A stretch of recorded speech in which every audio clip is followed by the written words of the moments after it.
The old man walked slowly into the huge chamber. His back was bent from age, but his eyes were sharp and clear. Colonel Hawthorne was 147 years old.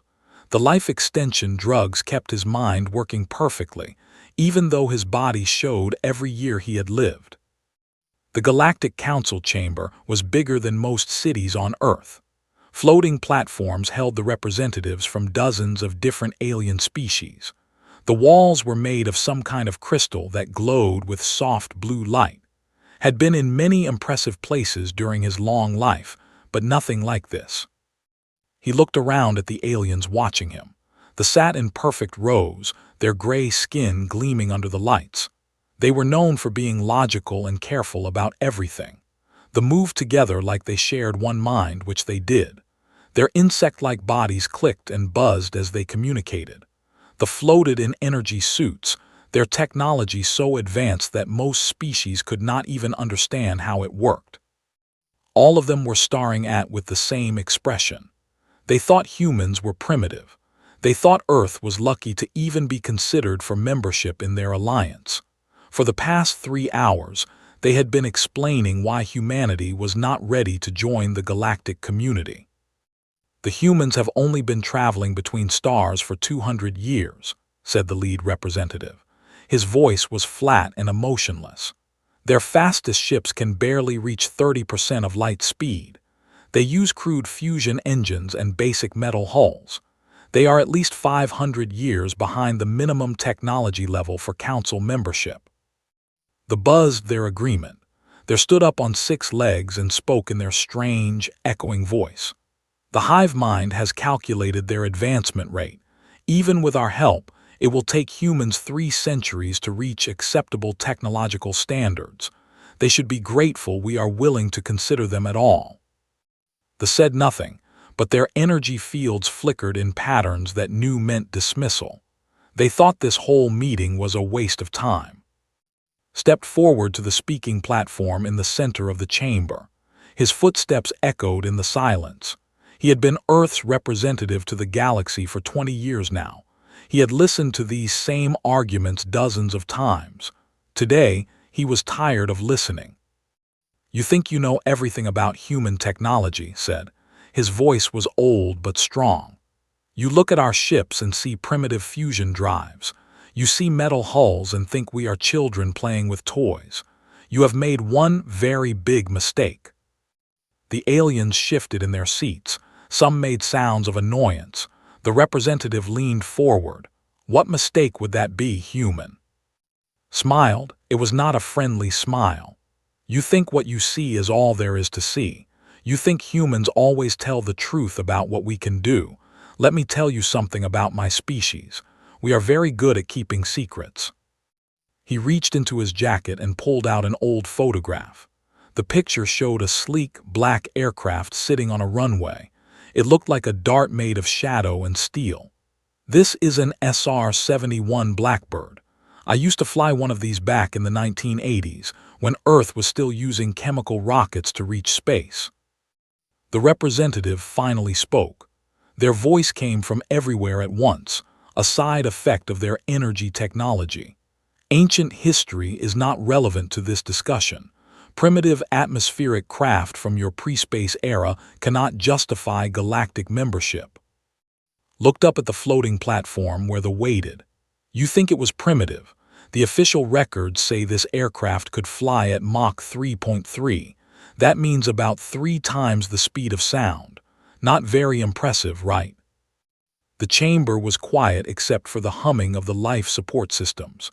Could feel thousands of alien eyes watching him. He had their attention now.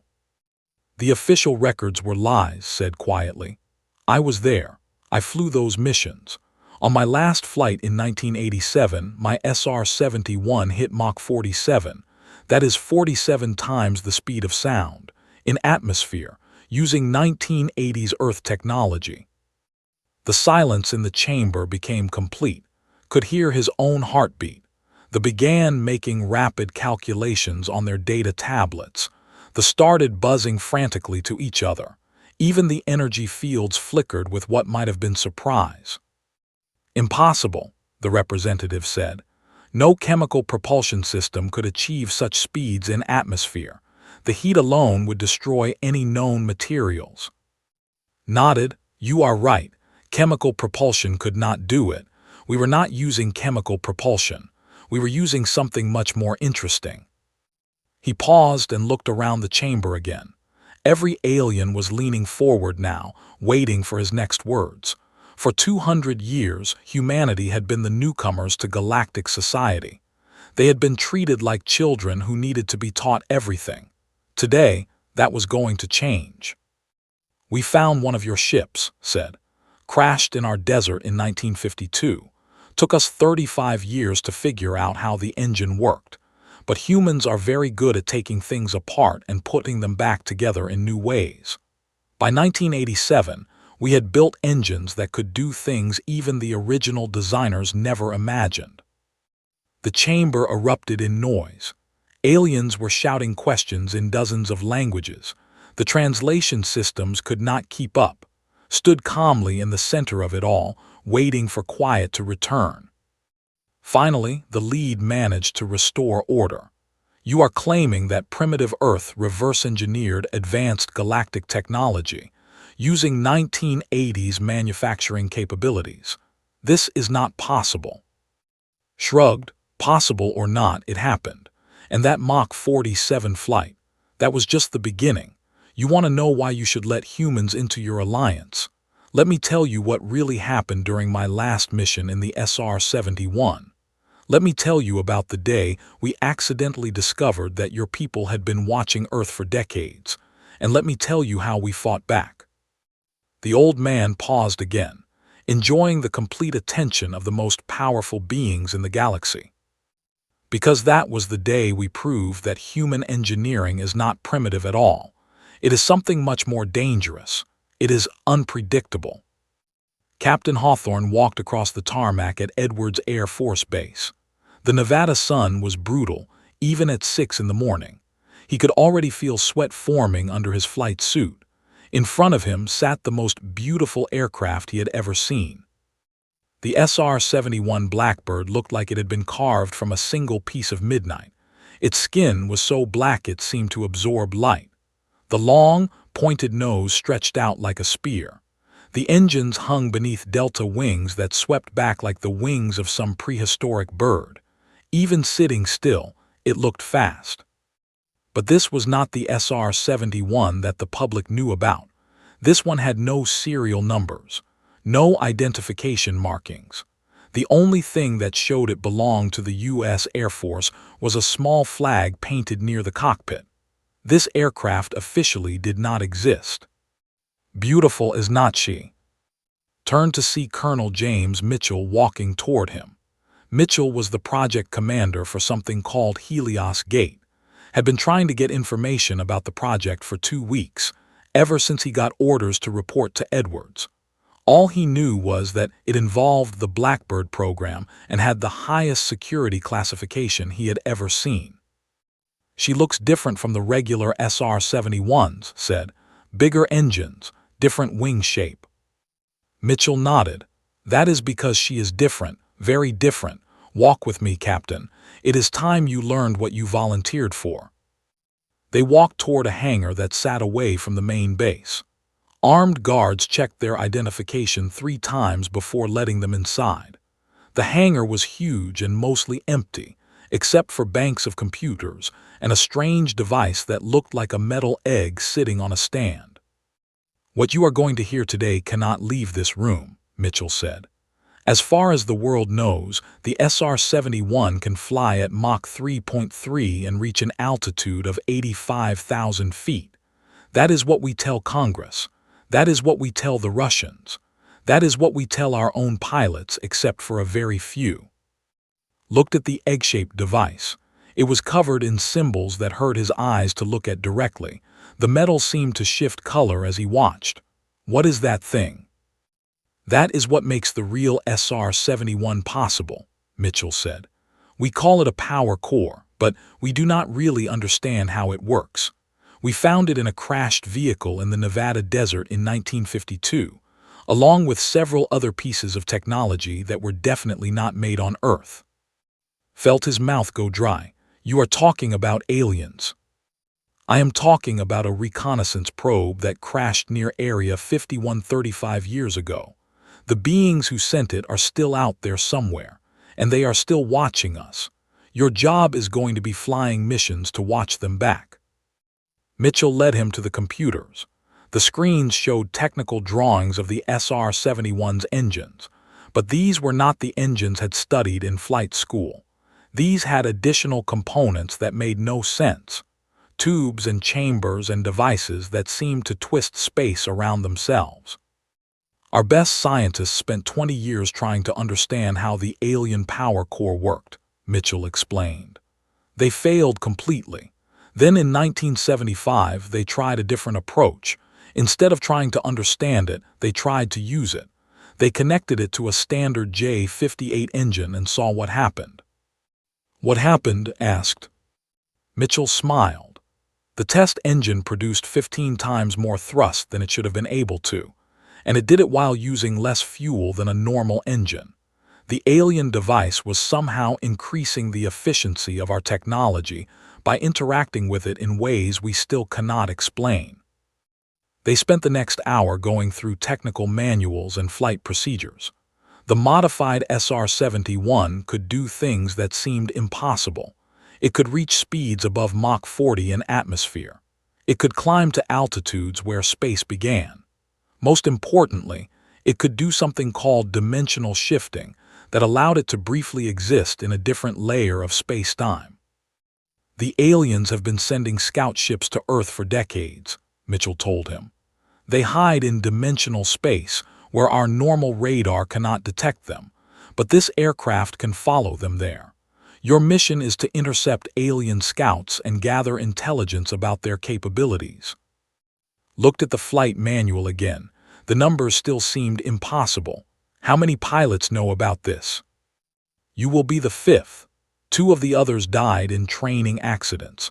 One suffered a complete nervous breakdown after his first encounter with an alien craft. The 4th pilot completed 6 successful missions before retiring to a desk job. He refused to fly after the aliens started shooting back." "They shoot back?" asked. Mitchell nodded grimly. "The first few years, they ignored our surveillance flights. Then they started trying to disable our aircraft with some kind of energy weapon. Last month, they destroyed an F-117 that got too close to one of their landing sites. The pilot ejected, but he was found dead with no obvious cause. Whatever killed him left no marks on his body. Spent the next 3 months in the most intensive training of his life. He learned to fly the modified SR-71 in conditions that would have been suicide in a normal aircraft. He practiced dimensional shifting until he could slip between layers of reality as easily as changing lanes on a highway. He studied alien technology until he could identify different types of scout ships from their energy signatures alone. His first real mission came on a cold Tuesday morning in November 1987. Intelligence satellites had detected dimensional distortions over the Pacific Ocean, about 200 miles west of California. Took off from Edwards just before dawn and climbed to 80,000 feet. The SR-71 felt different from any aircraft he had ever flown. The alien power core created a humming sensation that seemed to come from inside his bones. When he engaged the dimensional drive, reality twisted around him like he was looking through water. Suddenly, he could see things that had been invisible before. 3 alien scout ships hung in the air below him. They were sleek and silver, shaped like teardrops with no visible engines. Energy fields flickered around them like heat mirages. They were scanning the ocean's surface with beams of light that cut through the water like knives. Activated his recording equipment and began his approach. The alien seemed unaware of his presence. He managed to get within 5 miles before one of the scouts suddenly turned toward him. What happened next changed everything thought he knew about warfare. The alien ship fired some kind of energy weapon that turned the air around his aircraft into plasma. felt the SR-71 shudder as the beam barely missed his left wing. Warning lights flashed across his instrument panel. The alien power core began making sounds he had never heard before. But instead of running, found himself doing something that surprised even him. He turned toward the alien ship and accelerated. The SR-71 jumped forward like it had been shot from a cannon. The speed indicator climbed past Mach 20, then Mach 30, then numbers he could barely believe. The alien ships tried to follow him, but human engineering had given the SR-71 capabilities that even its alien power source had not been designed for. Pushed the aircraft through a series of maneuvers that should have torn it apart. Instead, it responded like a fighter half its size. For 10 minutes, fought a running battle with alien technology that was centuries more advanced than anything Earth had ever built. And he was winning. When the scout ships finally retreated into deep space, was left alone in the sky, staring at instrument readings that would revolutionize everything he thought he knew about human capabilities. The SR-71 had reached Mach 47 during the fight, and it was still accelerating when the aliens gave up and fled. Hawthorne's successful encounter with the alien scouts changed everything. Within a week of his return to Edwards Air Force Base, he was sitting in meetings with people who were not supposed to exist. Scientists with no names working on projects that had no official funding. Military officers from programs that appeared on no government charts. The truth was bigger than had imagined, much bigger. "Your mission confirmed what we suspected," said Dr. Sarah, a scientist who claimed to work for something called the Advanced Technology Research Division. "The aliens have been conducting systematic surveillance of Earth since at least 1947. Every UFO sighting, every strange encounter, every unexplained aerial phenomenon, most of them were real." The briefing room was underground, 3 levels below Edwards. The walls were lined with metal that was told could block any kind of scanning technology, human or alien. Around the table sat 24 people who represented the most classified project in human history. "How long has this been going on?" asked. Colonel Mitchell answered. "Active operations began in 1953, 1 year after we recovered the alien probe. By 1960, we had built our first functional aircraft using alien technology. By 1970, we had a squadron. By 1980, we had a whole air force that officially did not exist." Doctor pulled up images on the briefing room screens, saw aircraft he recognized and others he did not. The F-117 stealth fighter looked familiar, but this version had additional features that seemed to bend light around them. The B-2 bomber appeared normal until noticed the strange glow coming from its engines. Every major military aircraft developed after 1960 incorporated some level of alien technology, Doctor explained. The public versions used conventional systems. The classified versions used hybrid human-alien engineering. We called it adaptive integration. "Adaptive integration?" asked. "Taking alien technology and modifying it in ways the original designers never intended," said a man who introduced himself only as Agent Harrison. "The aliens build for perfection and efficiency. Humans build for adaptability and surprise. When we combine their technology with our engineering philosophy, we get results that neither species could achieve alone." The screens showed video footage from dozens of encounters over the years. Watched F-117s engaging alien scouts over the Arctic Ocean. B-2 bombers using some kind of stealth technology to approach alien observation posts on the dark side of the moon. Even modified SR-71's like his own, fighting running battles through dimensional space above major cities, while the people below went about their normal lives. "The aliens never expected us to fight back," Agent Harrison continued. "Their standard procedure for studying primitive species is to observe from a distance. When a species develops spaceflight, they reveal themselves and offer membership in galactic society. Earth was supposed to follow the same pattern. Studied the footage. In every encounter, human pilots seemed to have advantages that should not have been possible. They were faster, more maneuverable, and more unpredictable than their alien opponents. How are we winning these fights? Doctor smiled. Because humans do not follow the rules. Alien technology is designed to work in specific ways under specific conditions. Human technology is designed to be modified, adapted, and used in ways that were never intended. When we combine the two approaches, we get systems that can do things neither species thought possible. She showed him technical diagrams that hurt his head to look at. Human engines connected to alien power cores through systems that seemed to exist in multiple dimensions simultaneously. Weapons that fired conventional ammunition, enhanced by energy fields that could not begin to understand. Aircraft that could shift between normal space and dimensional space while maintaining full combat capability. The key insight came in 1978, Doctor explained. Our scientists realized that alien technology responds to human intuition in ways it does not respond to alien logic. When a human pilot makes an instinctive decision, the alien systems somehow anticipate and support that decision. We still do not understand why.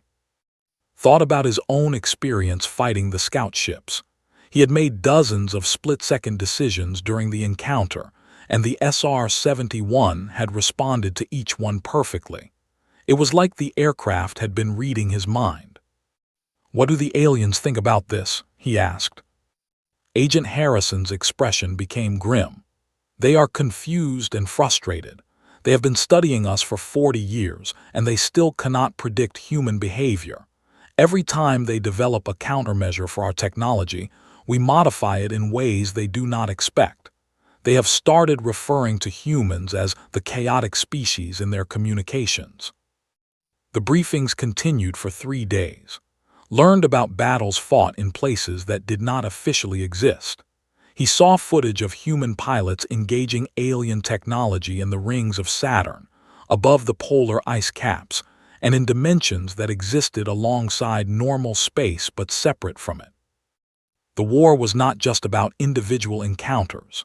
Earth had built an entire invisible military force dedicated to defending against alien surveillance. Bases hidden in mountain ranges and under ocean floors. Manufacturing facilities that produced aircraft using technology that would not be officially invented for another century. Training programs that prepared pilots for combat in conditions that every law of physics had learned in school. "How many people know about this?" asked on the final day of briefings. "About 3,000 worldwide," Colonel Mitchell answered. "Pilots, scientists, engineers, support staff. Everyone has security clearances that go beyond classified. Everyone understands that this information can never be revealed." Was assigned to a squadron that had no name and no official existence. For the next 15 years, he flew missions that challenged everything he thought he knew about the limits of technology and human capability. He fought alien scouts over the Amazon rainforest, where they were studying Earth's biological diversity. He intercepted surveillance drones near major population centers, preventing them from collecting detailed information about human society. He even participated in raids on alien observation posts on Mars and the asteroid belt. Each mission taught him something new about the hidden capabilities of human technology. The modified aircraft could do things that seemed impossible. They could travel between planets in hours instead of months. They could become completely invisible to all forms of detection. They could engage alien technology that was thousands of years more advanced and consistently achieve tactical victories. But the most important thing learned was about human pilots themselves. In every encounter, it was human unpredictability that made the difference. Alien tactics were efficient and logical. Human tactics were creative and adaptable. When the two approaches clashed, human creativity won almost every time. By 2000, the hidden war had reached a stalemate. The aliens could not complete their surveillance mission because human forces consistently disrupted their operations. But humans could not drive the aliens away completely because they possessed technology that Earth could not match in direct confrontation. Both sides began looking for a different solution. The aliens started sending diplomatic signals through deep space radio transmissions. Human leaders started discussing the possibility of ending the secret war through negotiation rather than continued conflict. In 2024, flew his final combat mission. He intercepted an alien diplomatic convoy near Jupiter and escorted them safely to Earth. The convoy carried representatives who wanted to discuss ending 40 years of covert conflict through official contact between their species and humanity. Did not know it at the time, but his final mission was the beginning of the end of the hidden war. Within 30 years, the conflict would be replaced by official diplomatic relations. The secret would become public knowledge, and Earth would take its place among the species of the galaxy. But that day was still in the future. For now, and thousands of other humans continued to fight a war that officially did not exist, using technology that was not supposed to be possible, against enemies that most people believed were only science fiction. The year 2156 was supposed to be the most important year in human history. That was when the official first contact with alien species happened. School children learned about the day when massive ships appeared in Earth's sky, and peaceful representatives from the Galactic Council descended to offer humanity membership in an interstellar civilization. It was all a lie. Hawthorne, now 90 years old and serving as Director of Planetary Defense, stood in a conference room beneath the United Nations building. Around him sat the most powerful people on Earth: the President of the World Government, the Secretary General of the United Nations, the commanders of every major military force on the planet. They were planning the greatest deception in human history. "The Galactic Council has been watching our shadow war for 70 years, said President. They know exactly what our real capabilities are. This official first contact is not a diplomatic courtesy. It is a test." On the conference room screens, intelligence reports showed the true scope of galactic surveillance. The aliens had not just been watching Earth's technological development. They had been conducting detailed analyses of every engagement between human forces and their reconnaissance missions. They knew about the modified aircraft. They knew about the hidden bases. They knew that humanity possessed technology that should have been impossible for a species that had not yet achieved interstellar travel. "What kind of test?" asked General, the commander of the Space Defense Force. "They want to see if we are mature enough to handle the truth about galactic society," explained Dr. Singh, now the head of the Advanced Technology Research Division. "Every species goes through this process. First, they are observed secretly. Then they are tested through limited contact. Finally, if they pass the tests, they are invited to join the galactic community." Studied the intelligence reports. The Galactic Council had been conducting similar tests with other species for millions of years. Most species failed. They either revealed their technology too early and frightened the galactic community, or they hid their capabilities so well that they were dismissed as too primitive for membership. "So what do we do?" President asked. "We give them exactly what they expect to see," answered. "We present ourselves as a young species that has just discovered space flight. We hide our real capabilities and let them think they are helping us advance. We play the role of the grateful children learning from wise elders." Dr. Singh nodded. "Our analysis shows that the Council values stability and predictability above all else. Species that demonstrate these qualities are welcomed quickly. Species that appear chaotic or unpredictable are watched for centuries before being considered for membership." "But we are chaotic and unpredictable," General pointed out. "That is what makes our technology effective against theirs." "Exactly," said. "Which is why we cannot let them know that until we are already members of their alliance. Once we are inside, they will have to deal with human nature whether they like it or not." The plan they developed was extraordinarily complex. Earth would present two different faces to the galaxy. The public face would show humanity as a young, eager species that had just developed basic space flight using primitive fusion drives. Earth's publicly visible spacecraft would use only conventional technology. Human representatives would act impressed and grateful when shown galactic technology that was actually inferior to what Earth had been using for decades. Meanwhile, the real human military would remain completely hidden. The advanced bases would continue operating, but under perfect stealth protocols. The hybrid technology aircraft would continue their missions, but only in deep space where galactic observers could not detect them. Most importantly, Earth would continue developing new technologies in secret, preparing for the day when the truth could finally be revealed. When the Galactic Council ships appeared in Earth's sky in 2156, humanity was ready. The performance began immediately. Earth's leaders acted surprised and overwhelmed by the alien technology. They gratefully accepted demonstrations of galactic science that human researchers had surpassed 50 years earlier. They signed treaties that placed Earth under galactic protection, while secretly maintaining military capabilities that could have defended the planet without any outside help. Watched the first public meeting between human and alien representatives from a hidden observation post in orbit. The galactic delegates were clearly pleased with humanity's response. The humans seemed appropriately awed by galactic civilization. They asked the right questions and gave the right answers. They demonstrated exactly the kind of stable, predictable behavior that the Council valued. "They have no idea what they are really dealing with, do they?" asked Colonel Sarah Martinez, who had taken over operational command of the hidden military forces. "None at all," replied.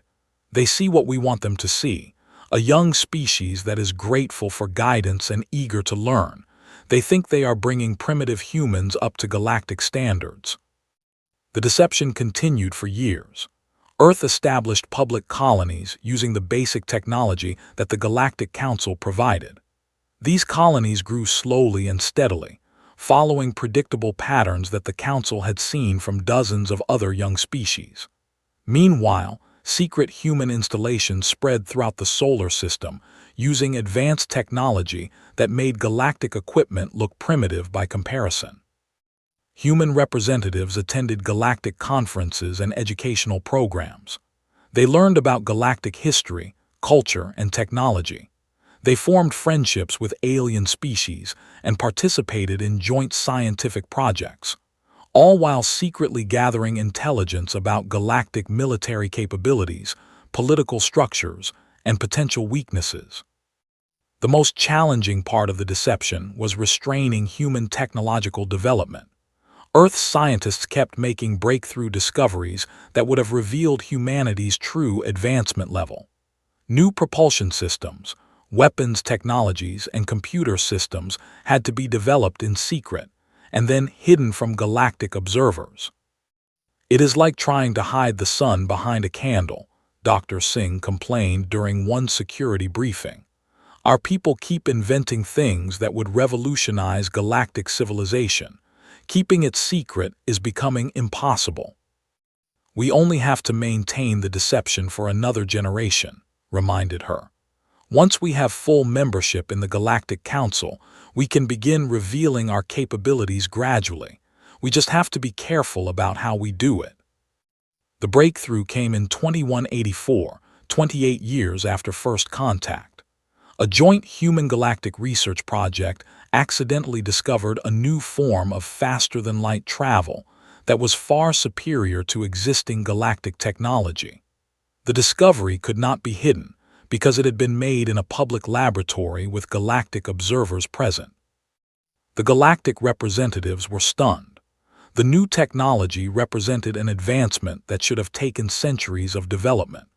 No young species had ever achieved such a breakthrough so quickly. They began asking questions about how humanity had developed the theoretical knowledge necessary for such a discovery. Now over a century old but still serving as an advisor to Earth's government, realized that the time for deception was ending. Humanity had proven itself capable of innovations that impressed even the most advanced galactic species. The question was no longer whether humans were ready for galactic society, but whether galactic society was ready for humans. "They are starting to suspect that we are not what we appear to be," President told him during an emergency meeting. "The Council has requested detailed historical records of our technological development. They want to understand how we made such rapid progress." Smiled. "Then perhaps it is time to give them what they want, but not the version of history they expect to receive." The decision was made to begin revealing the truth about humanity's real capabilities. The process would take decades and would have to be managed carefully to avoid panic among the galactic community. But humanity could no longer maintain the pretense that they were primitive newcomers to interstellar civilization. The first step was acknowledging that Earth possessed more advanced technology than they had previously revealed. Human representatives began sharing selected examples of their real scientific achievements. They explained that human culture valued secrecy and careful evaluation before sharing important discoveries.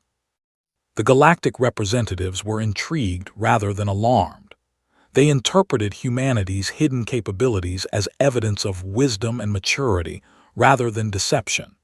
A species that could restrain itself from revealing advanced technology until the appropriate time was exactly the kind of species the Council wanted as members.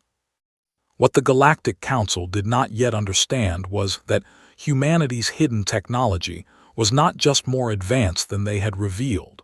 It was more advanced than anything the galaxy had ever seen.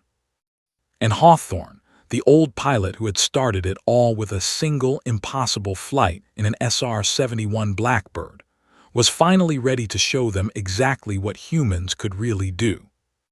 The silence in the Galactic Council chamber was absolute. Hawthorne looked around at the thousands of alien representatives, watching their reactions to his story. They were frantically running calculations on their data tablets. They had stopped their constant buzzing and clicking, which never happened. Even they had lost their usual calm composure, their energy fields flickering with patterns that had learned meant extreme surprise. The lead representative finally spoke. "You are claiming that Earth has possessed faster-than-light capable aircraft since 1987, that your species has been fighting our reconnaissance forces for over a century, that the technological assessments we have been making for 200 years are completely wrong." Nodded calmly. "That is exactly what I am claiming, and I can prove it." He reached into his jacket and pulled out a small device that looked like a crystal wrapped in metal wire. The device began glowing with a soft blue light as soon as it left his pocket. Murmurs of recognition rippled through the chamber. Every species present knew what they were looking at. "A galactic standard communication array," the representative said, their voice filled with confusion. "But that design was classified until last year. How do you possess current galactic military technology?" Smiled. "We do not possess galactic military technology. You possess human military technology. This device was invented on Earth in 2301. We shared the basic principles with your research division 3 years ago through the Joint Development Program. You improved the design and classified it for your own military use." The chamber erupted in noise again. Aliens were shouting questions and accusations in dozens of languages, waited patiently for order to return. He had been preparing for this moment for his entire life. "Impossible," the representative declared. "Our technology assessments show that human industrial capacity could not produce such devices. Your manufacturing systems are at least 50 years behind galactic standards." "Our publicly visible manufacturing systems," corrected. "The ones we allowed you to inspect during your evaluation missions. Would you like to see our real industrial capacity?" Without waiting for an answer, activated the communication array. The device projected a three-dimensional image into the center of the chamber. The image showed a massive space station orbiting a star that none of the aliens recognized. The station was easily the size of a small moon, with construction bays that stretched for hundreds of kilometers. Thousands of ships moved around the station like insects around a hive. "This is Industrial Station Alpha," explained. "One of 17 similar facilities currently operating throughout human space. Each station is capable of producing more spacecraft in a single year than your entire alliance builds in a decade." The aliens stared at the image in shock. The ships moving around the station were clearly human in design, but they incorporated technology that looked far more advanced than anything in the galactic fleet. Some of the vessels appeared to be larger than galactic dreadnoughts. Others moved with speeds and maneuverability that should have been impossible. They finally found their voice. "Where is this station located? Our deep space sensors show no evidence of such construction." "The station exists in a parallel dimensional space," answered. "A technology we developed in 2201 based on principles we discovered during our early experiments with alien power cores. All of our major industrial facilities are located in dimensional space, where they cannot be detected by conventional scanning methods." Doctor, who was now over 300 years old thanks to advanced life extension technology, stepped forward from the human delegation. "Perhaps it would be helpful to provide some context for these revelations," she said. "The Galactic Council has been operating under several false assumptions about human civilization." She activated her own projection device. The chamber filled with star charts showing human territory as it really existed, instead of the small cluster of systems around Earth that the Council believed represented human space. The projection showed human presence in over 3,000 star systems spread across multiple galactic arms. "First assumption," Doctor continued, "that humans are a young species limited to a single solar system. In reality, human colonies have existed throughout the galaxy for over 2 centuries. We established our first extrasolar colony in 2167, 11 years after official first contact." The star chart zoomed in to show specific systems. Each one contained massive industrial complexes, research facilities, and military installations that dwarfed anything the Galactic Council had built. Second assumption, that human technology is primitive and requires galactic assistance to advance. In reality, every major technological breakthrough achieved by the Galactic Council in the past century was based on research originally conducted by human scientists. We have been sharing our discoveries through joint programs while allowing you to believe you were helping us develop. The representative's energy field was now flickering so rapidly it looked like a strobe light. "This is not possible. Our intelligence networks would have detected such extensive human activity." Laughed.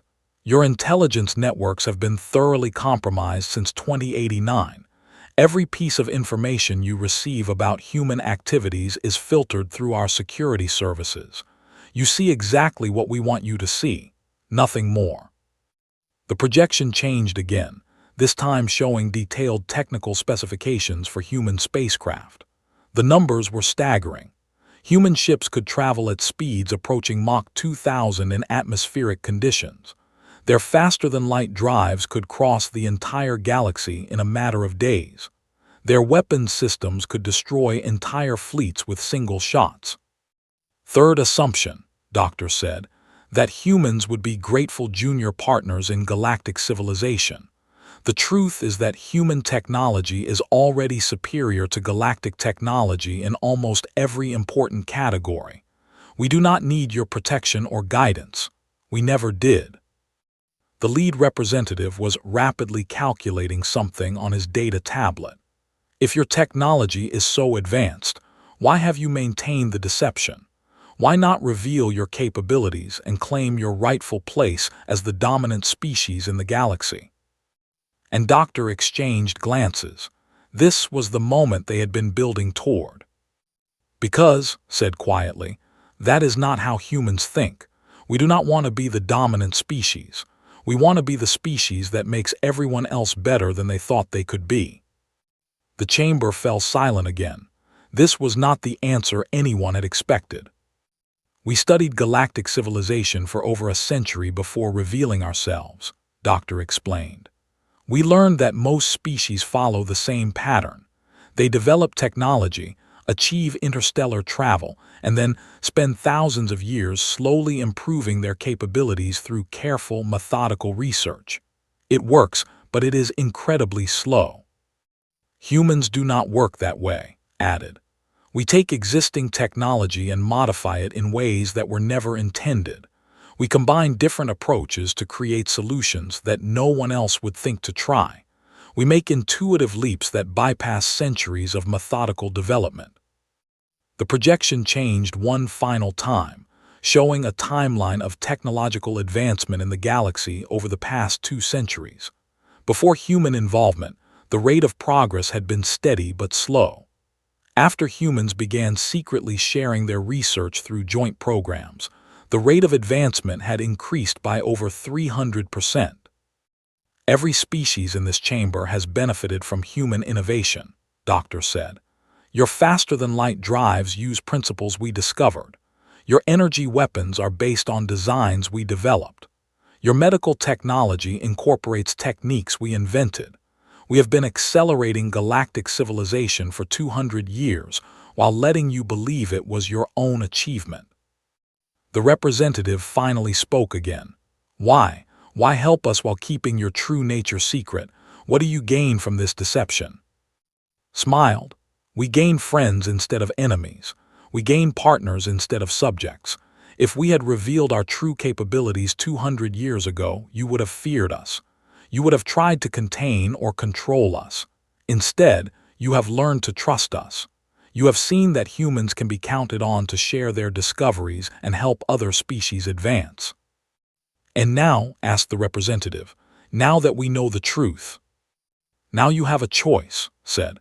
"You can continue to think of humans as dangerous primitives who need to be controlled, or you can recognize us as the allies we have always been. Allies who happen to possess capabilities that could benefit every species in the galaxy." The chamber buzzed with quiet conversations as alien representatives discussed this revelation among themselves. Could see fear in some faces, curiosity in others, and what might have been hope in a few. Finally, they stood up. "The hive mind has reached a consensus. We propose that humanity be offered not just full membership in the Galactic Council, but a leadership position in the Alliance. If human capabilities are truly as advanced as you claim, then human guidance could accelerate our combined technological development by centuries." The representative nodded slowly. "The logical conclusion is that we have been approaching this situation incorrectly. Instead of evaluating whether humans deserve membership in our alliance, we should be asking whether we deserve membership in theirs." Even they seemed to be considering the implications. A species that can maintain such an extensive deception for 2 centuries while consistently acting in the best interests of other species. Such a species demonstrates wisdom that we had not expected to encounter. Looked around the chamber one final time. After nearly 3 centuries of life, he was finally seeing the moment he had always hoped for. The moment when humanity could stop hiding and start openly sharing everything they had learned. "There is one more thing you should know," he said quietly. "Everything I have shown you today represents our current publicly acknowledged capabilities, but humans never stop innovating. Somewhere in our research facilities, our scientists are developing technologies that make everything you have seen today look primitive by comparison." He paused and smiled. "We have been keeping secrets for so long that we have forgotten some of them ourselves. It is going to be very interesting to see what we discover when we finally stop hiding what we can really do." The vote was unanimous. Humanity was not just accepted into galactic civilization. They were invited to lead it into a future that none of them could have imagined alone.